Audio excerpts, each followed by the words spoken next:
आईने हिंदी के एक नए एपिसोड में आपका स्वागत है। इस वीडियो में हम पहले बात करने वाले हैं गैस टरबाइन एस्टेब्लिशमेंट और मिधानी यानी मिश्र धातु निगम लिमिटेड के बारे में, क्योंकि जीटीआरई और मिधानी ने कुछ ऐसा कर दिया है जिसने बहुत ज्यादा भारतीय वायुसेना को राहत पहुंचाई है। और वो लोग जो जीटीआरई और मिधानी की कैपेबिलिटी पर सवाल उठाते रहे थे, उनको एक मुंहतोड़ जवाब भी इनके द्वारा दिया गया है। आप सब जानते हैं कि भारतीय वायुसेना बड़ी संख्या में जो स्पेसिफिक जैगुआर एयरक्राफ्ट है, इनको ऑपरेट करती है। अब क्योंकि ये वैसे तो काफी वर्सेटाइल एयरक्राफ्ट हैं जो कि ग्राउंड अटैक और रिकॉनेसेंस मिशन में यूज किए जाते हैं, लेकिन इन्हें 1970 के दशक में इंडक्ट किया गया था और अब बहुत सारे जो देश हैं वो इनको रिटायर कर चुके हैं और भारत उन अंतिम देशों में से एक है जो अभी भी इन फाइटर एयरक्राफ्ट को अपग्रेड करके उड़ा रहा है। और ये तब तक उड़ते रहेंगे जब तक भारत के पास तेजस मार्क II फाइटर एयरक्राफ्ट नहीं आ जाते। तो सवाल ये उठता है कि जब इनके पार्ट्स और कंपोनेंट्स की मैन्युफैक्चरिंग बंद हो गई तो भारत इनको मेंटेन कैसे करके रख पा रहा है,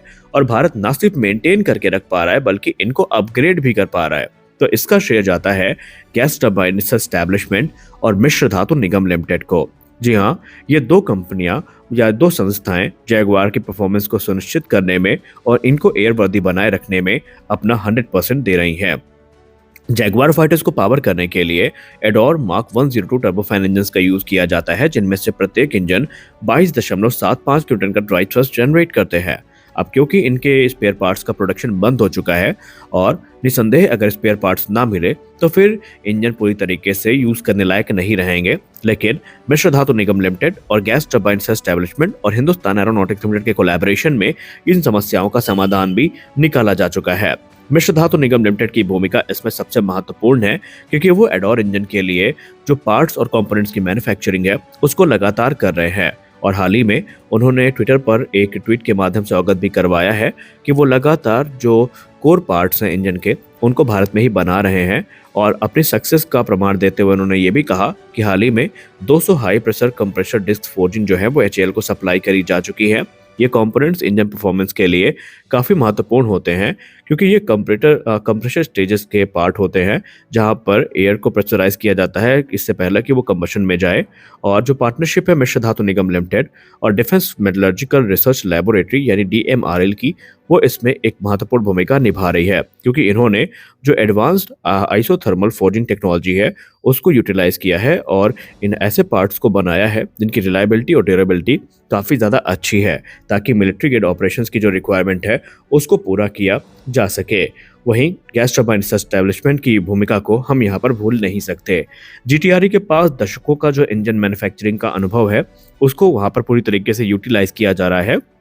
और जीटीआरई एक महत्वपूर्ण भूमिका भी अदा करती नजर आई है, जहाँ पर वो इस समय मेंटेनेंस और डेवलपमेंट जो है एडोर इंजन के, उसमें अपनी भूमिका को सुनिश्चित कर रहे हैं। जीटीआरई अपनी एक्सपर्टीज का इस्तेमाल जो कर रही है वो जो क्रूशियल पार्ट्स और कंपोनेंट्स हैं इनको रिवर्स इंजीनियर करने में, रीडिज़ाइन करने में और टेस्ट करने में कर रही है, जो कि इस समय कमर्शियली अवेलेबल नहीं है। यानी वो पार्ट्स जिनकी मैन्युफैक्चरिंग बंद हो चुकी है उनको फिर से रिवर्स इंजीनियर करके जीटीआरई के द्वारा विकसित किया जा रहा है और टेस्ट किया जा रहा है, और फिर उन्हीं पार्ट्स को जो एडोर इंजन है उनमें यूज़ किया जा रहा है। और निसंदेह दशकों का जो अनुभव रहा था जीटीआरई का, वो इनडायरेक्टली इस प्रकार के प्रोग्राम में काफ़ी ज़्यादा भारत की मदद भी कर रहा है, और भारत अपने जो ओल्डर प्लेटफॉर्म है जैगुआर जैसे, इनको मेंटेन करके रख पा रहा है, क्योंकि हमारे पास जो टेक्निकल नो हाउ है मटेरियल का और इंजन डिज़ाइन की कैपेबिलिटी है वो उपलब्ध है। जीटीआरई की इन्वॉल्वमेंट एक और चीज़ को सुनिश्चित कर रही है कि जो टेक्निकल सपोर्ट है इंजन मेंटेनेंस के लिए वो लगातार इंडियन एयरफोर्स को मिलता रहेगा, और ये पीक एफिशिएंसी के साथ जो इंजन है वो ऑपरेट होते रहेंगे। हालांकि जो ऑनगोइंग प्रोजेक्ट है, डेवलपमेंट है एडवांस मटेरियल टेस्टिंग मेथोडोलॉजी का, इसके बहुत सारे बेनिफिट हमें और दूसरे प्रोग्राम में भी देखने को मिलेंगे, न सिर्फ एडोर इंजन में बल्कि दूसरे जो इंजन हमारे एयरक्राफ्ट में यूज होते हैं उनको भी लेकर जीटीआरई का कहना है कि वो अपनी एक्सपर्टीज का इस्तेमाल करके उनको एयरवर्दी बनाए रख सकते हैं। और निस्संदेह भारत के लिए ये चीज़ें गेम चेंजिंग साबित होने वाली हैं, क्योंकि भारतीय वायुसेना के अधिकारियों का ये कहना है कि एडोर इंजन की जहाँ तक बात रही तो अब इनके पार्ट्स की रिप्लेसमेंट अगर हम चाहें कमर्शियली खरीद करके कर सके तो ये हमारे लिए मुश्किल है, क्योंकि अब ना तो इनका निर्माण होता है और ना ही किसी वायुसेना के पास अतिरिक्त स्पेयर्स मिलने की जो उम्मीद है वो हमें दिखाई पड़ रही है। और इसी के मद्देनजर जीटीआरई की जो भूमिका है वो काफ़ी महत्वपूर्ण बन जाती है। और यहाँ पर हिंदुस्तान एरोनॉटिक्स लिमिटेड की बात की जाए, जो कि प्राइमरी मैन्युफैक्चरर और मेंटेनर है जगुआर फाइटर्स का भारत में, वो भी मिधानी और जीटीआरई के एफर्ट से इन पार्ट्स को इजीली इंटीग्रेट कर पा रहे हैं। एचएएल को पहले भी टास्क दिया गया था कि वो इन एयरक्राफ्ट को या इनके इंजन को ओवरहॉल करे, रिपेयर करे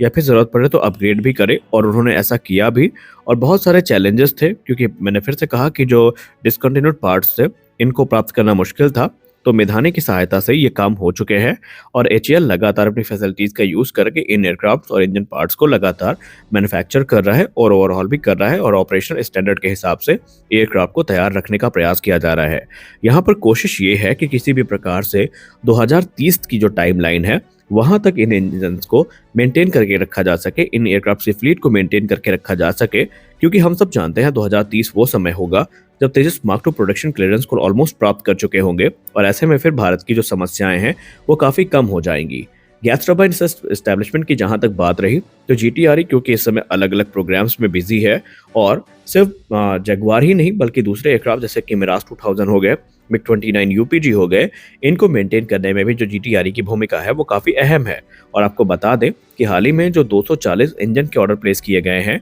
इनमें जो अपग्रेडेशन का पूरा प्रक्रिया है इसको जीटीआरई और मिधानी के द्वारा ही पूरा किया जा रहा है। शायद आप में से बहुत सारे लोगों को ना पता हो, बल्कि भारत ने जो AL-31 इंजन सुखोई 30 MKI में यूज़ किए जाते हैं, उनमें यूज़ होने वाले जो पार्ट्स और कंपोनेंट्स हैं जो कि रशियन ओरिजिन के हैं, जिनके लेकर हम हैविली डिपेंडेंट थे उनको इंपोर्ट करने में, उनको इंडिजनाइज किया है। और आपको बता दें कि एक बड़ा कारण ये भी है भारत के AL-41 इंजन पे ना जाने का, कि जीटीआरई और मिधानी की तरफ से जो एडवांसमेंट हुई है उनके बाद भारत को लगता है कि जो कमियां हैं वो हम सुधार चुके हैं, और अब हमें जो AL-41 इंजन है इनकी ज़रूरत नहीं पड़ेगी, क्योंकि उनसे रिलेटेड जो इश्यूज थे वो ऑलरेडी रेक्टिफाई किए जा चुके हैं जीटीआरई और मिधानी के द्वारा। तो अब आप समझ सकते हैं कि भारत में जो लोग ये कहते थे कि जो मिश्र धातु निगम लिमिटेड या गैस टरबाइन एस्टैब्लिशमेंट है उन्होंने इंजन डेवलपमेंट के क्षेत्र में क्या किया है, तो उसका प्रमाण आपके सामने है। भले ही हमारे पास अभी कोई active in service jet engine ना हो, लेकिन जो हमने एक्सपर्टीज प्राप्त करी है, जो हमें अनुभव मिले हैं, उनका प्रयोग हम मौजूदा एयरक्राफ्ट की फ्लीट को मेंटेन करके रख पाने में कर पा रहे हैं। रही बात जीटीआरई की, तो जीटीआरई का दावा है कि 8 से 9 वर्षों में आप देखेंगे आपके पास एक नहीं बल्कि 2 एक्टिव जेट इंजन होंगे जो कि इंडिजिनस फाइटर एयरक्राफ्ट को पावर भी कर रहे होंगे, और उनमें से एक इंजन तो अपने फाइनल सर्टिफिकेशन से बस कुछ ही दूरी पर है। यहाँ पर रिपोर्ट में बताया जा रहा है कि ड्राई कावेरी इंजन की जो परफॉर्मेंस रही है वो काफ़ी स्टेबल है अब, और जहाँ तक टेस्टिंग की बात रही हाई एल्टीट्यूड, तो बस कुछ औपचारिकताएं ही बाकी हैं। उसके बाद ड्राई कावेरी इंजन को जो फाइनल सर्टिफिकेशन है वो मिल जाएगा, और उसके बाद घातक अनमैन्ड कॉम्बैटिव व्हीकल प्रोग्राम में इन इंजन्स को यूज़ करने के लिए हम फ्री होंगे। और जैसे ये होता है उसके तुरंत बाद कावेरी 2.0 इंजन की शुरुआत हो जाएगी, और फिर उन इंजन्स को तेजस मार्क 1A और जो हमारे तेजस मार्क 2 जैसे फाइटर एयरक्राफ्ट है उनमें इंटीग्रेट करने का प्लान भी सामने आया है। तो आज के इस वीडियो में बस इतना ही। मिलते हैं अगले वीडियो में कुछ और अपडेट्स के साथ। आशा करता है ये वीडियो आपको अच्छी लगी होगी। वीडियो अच्छी लगी वीडियो को लाइक करिए, नए चैनल को सब्सक्राइब करिए। मिलते हैं अगले वीडियो में, तब तक के लिए जय हिंद।